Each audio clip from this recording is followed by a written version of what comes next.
In 1839, the Amistad ran aground off of Montauk Point, Long Island. August 29th, it was towed here to New London, past the New London Harbor Lighthouse, which was built and commissioned by George Washington in 1760. It's the oldest and tallest lighthouse in Connecticut. Locally, it's referred to as the Pequot Lighthouse. For decades prior to 1852, this section of New London was called Great Neck. It boasted acres of rich farmland. By that time in 1852, New London's whaling days were over. So New London reinvented itself and turned to tourism. That same year, two builders bought 35 acres of Great Neck and built the 600 guest Pequot House Hotel, as well as a community of small cottages around it. These are some of the cottages.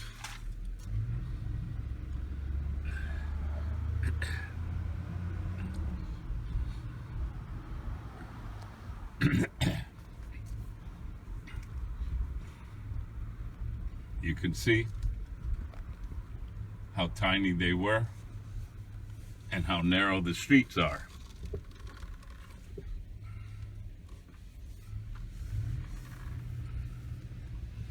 These cottages were occupied by hotel employees.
The hotel opened in 1853.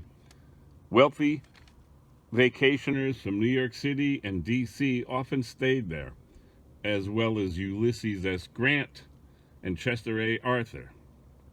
The Pequot colony was now officially a beach resort.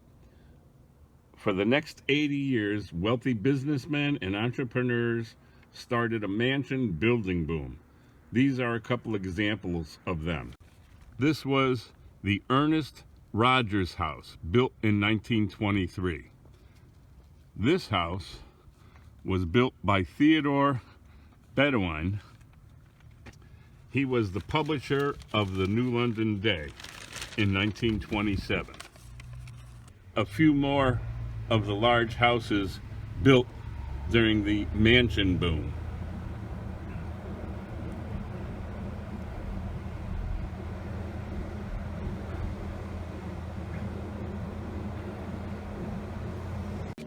In 1872, Henry Crocker, manager of the Pequot Hotel, built the Pequot Chapel.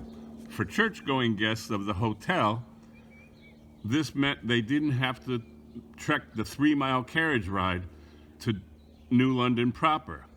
In 1895, Louis Comfort Tiffany manufactured and donated 2 stained glass windows to the chapel.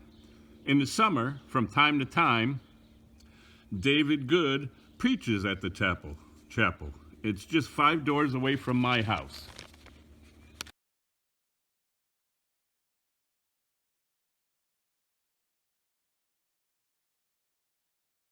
May 7th, 1908, the deteriorated Pequot Hotel burned to the ground. In 1909, The Rock Lighthouse was built, and the old Pequot Lighthouse, now 149 years old, was decommissioned. I hope you enjoyed the tour of the Pequot Colony, my neighborhood.